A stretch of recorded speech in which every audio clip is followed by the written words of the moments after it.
अस्सलाम वालेकुम जी दोस्तों, की हाल आ? ठीक हो? अच्छा दोस्तों, ਅੱਜ ਅਸੀਂ ਤੁਹਾਨੂੰ ਇੱਕ ਐਸੀ ਮਰਜ਼ ਦੇ ਬਾਰੇ ਦੱਸਣਾ ਹੈ ਜਿਹਦੇ ਬਾਰੇ ਲੋਕਾਂ ਦਾ ਇਹ ਖਿਆਲ ਆ ਕਿ ਇਹ ਮਰਜ਼ ਬਗੈਰ ਆਪਰੇਸ਼ਨ ਤੋਂ ਠੀਕ ਨਹੀਂ ਹੋ ਸਕਦੀ। ਉਹ ਮਰਜ਼ ਹੈ ਪਿੱਤੇ 'ਚ ਪੱਥਰੀ। ਅਗਰ ਕਿਸੇ ਮੇਰੇ ਭਾਈ ਦੇ, ਦੋਸਤ ਦੇ, ਕਿਸੇ ਅਜ਼ੀਜ਼ ਦੇ, ਅਜ਼ੀਜ਼ਾ ਦੇ ਪਿੱਤੇ 'ਚ ਪੱਥਰੀ ਹੋ ਜਾਵੇ, ਉਹ ਡਾਕਟਰ ਕੋਲ ਜਾਵੇ, ਡਾਕਟਰ ਕਹਿੰਦਾ ਫੌਰਨ ਆਪਰੇਸ਼ਨ ਕਰਾ ਲਓ। ਇਹਦਾ ਤੇ ਹੱਲ ਹੀ ਕੋਈ ਨਹੀਂ। ਲੋਕਾਂ ਨੂੰ ਪਤਾ ਲੱਗਦਾ, ਲੋਕ ਕਹਿੰਦੇ ਜਲਦੀ ਕਰੋ, ਆਪਰੇਸ਼ਨ ਕਰਾਓ। ਯਾਰ ਇਹਦਾ ਤੇ ਕੋਈ ਹੱਲ ਨਹੀਂ ਹੈਗਾ। ਤੇ ਮਰੀਜ਼ ਸਰਜਨ ਕੋਲ ਜਾਂਦਾ ਆਪਰੇਸ਼ਨ ਕਰਾਉਣ। ਸਰਜਨ ਕੀ ਕਰਦਾ ਹੈ ਕਿ ਉਹਦਾ ਪਿੱਤਾ ਕੱਢ ਕੇ ਤੇ ਸੁੱਟ ਦਿੰਦਾ ਹੈ। ਵਕਤੀ ਤੌਰ ਤੇ ਮਰੀਜ਼ ਠੀਕ ਹੋ ਜਾਂਦਾ ਹੈ, ਲੇਕਿਨ ਕੁਛ ਦੇਰ ਬਾਅਦ, ਕੋਈ ਮਹੀਨਾ 2 ਮਹੀਨੇ ਬਾਅਦ ਉਹਨੂੰ ਮਜ਼ੀਦ ਮਸਾਇਲ ਦਾ ਸਾਹਮਣਾ ਹੁੰਦਾ ਹੈ। ਉਹਦੀ ਗ਼ਜ਼ਾ ਦਾ ਥੋੜ੍ਹਾ ਜਿਹਾ ਵਾਧਾ ਘਾਟਾ ਹੋਇਆ, ਉਹਦੇ ਪੇਟ 'ਚ ਦਰਦ ਹੋ ਗਿਆ, ਉਹਦੇ ਮਿਹਦੇ 'ਚ ਦਰਦ ਹੋ ਗਿਆ। ਜਿਸ ਮਰੀਜ਼ ਦਾ ਪਿੱਤਾ ਕੱਢ ਦਿੱਤਾ ਜਾਵੇ, ਉਹ ਜੀ ਮਿਰਚ ਨਾ ਖਾਵੇ ਜੀ, ਉਹ ਕੋਈ ਇਸ ਤਰ੍ਹਾਂ ਦੀਆਂ ਨਮਕੀਨ ਜ਼ਿਆਦਾ ਚੀਜ਼ਾਂ ਨਾ ਖਾਵੇ ਜੀ, ਉਹਨੂੰ ਬੜੇ ਪਰਹੇਜ਼ ਕਰਨੇ ਪੈਂਦੇ ਆ। ਤੇ ਦੋਸਤੋ, ਹੋਮਿਓਪੈਥਿਕ ਤਰੀਕਾ ਇਲਾਜ ਇੱਕ ਐਸਾ ਤਰੀਕਾ ਇਲਾਜ ਆ ਜਿਹਦੇ ਵਿੱਚ ਪਿੱਤੇ ਦੇ ਪੱਥਰੀ ਦਾ ਬਗੈਰ ਆਪਰੇਸ਼ਨ ਇਲਾਜ ਹੈ। ਤੇ ਪਿੱਤੇ ਦਾ ਦਰਦ ਹੋ ਰਿਹਾ ਤੇ ਐਵੇਂ ਮਾਮੂਲੀ ਜੀ ਗੱਲ ਆ, ਉਹ ਤੇ 2-3 ਖੁਰਾਕਾਂ ਨਾਲ ਠੀਕ ਹੋ ਜਾਂਦਾ ਹੈ।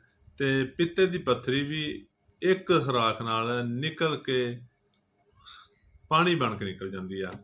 ਤੇ ਦੋਸਤੋ, ਕਰਨਾ ਕੀ ਆ? ਅਗਰ ਕਿਸੇ ਮੇਰੇ ਭਾਈ ਨੂੰ, ਦੋਸਤ ਨੂੰ, ਅਜ਼ੀਜ਼ ਨੂੰ, ਅਜ਼ੀਜ਼ਾ ਨੂੰ ਪਿੱਤੇ 'ਚ ਪੱਥਰੀ ਹੋ ਚੁੱਕੀ ਆ, ਡਾਕਟਰ ਕਹਿੰਦੇ ਆ ਕਿ ਇਹਦਾ ਕੋਈ ਇਲਾਜ ਨਹੀਂ, ਇਹਦਾ ਹੱਲ ਸਿਰਫ ਆਪਰੇਸ਼ਨ ਆ।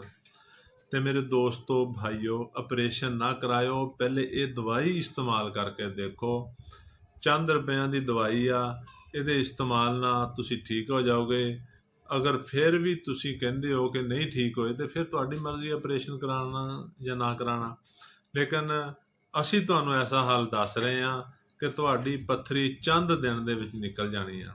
ਅੱਛਾ ਦੋਸਤੋ, ਕਰਨਾ ਕੀ ਆ? ਅਗਰ ਕਿਸੇ ਮੇਰੇ ਭਾਈ ਨੂੰ, ਦੋਸਤ ਨੂੰ, ਅਜ਼ੀਜ਼ ਨੂੰ, ਅਜ਼ੀਜ਼ਾ ਨੂੰ ਪਿੱਤੇ 'ਚ ਪੱਥਰੀ ਆ, ਹੋਮਿਓਪੈਥਿਕ ਦਵਾ ਨਕਸਵਾਮੀਕਾ 10 ml ਦੇ ਵਿੱਚ ਲੈਣੀ ਆ।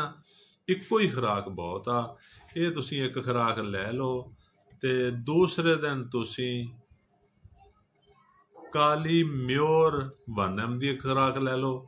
ਤੇ ਫਿਰ ਦੋਸਤੋ, ਹਫਤਾ 10 ਦਿਨ ਤੱਕ ਤੁਸੀਂ ਕਾਲੀ ਮਿਓਰ 3 ਦਿਨ ਬਾਅਦ ਤੇ ਬੈਲਾਡੋਨਾ 1 ml ਦੀ 3 ਦਿਨ ਬਾਅਦ 4-5 ਖੁਰਾਕਾਂ ਲਓਗੇ, ਪਾਣੀ ਬਣ ਜਾਏਗੀ ਪੱਥਰੀ, ਔਰ ਤੁਹਾਨੂੰ ਪਤਾ ਵੀ ਲੱਗੇਗਾ ਕਿ ਸਾਡੇ ਕਦੀ ਪੱਥਰੀ ਹੋਈ ਸੀ।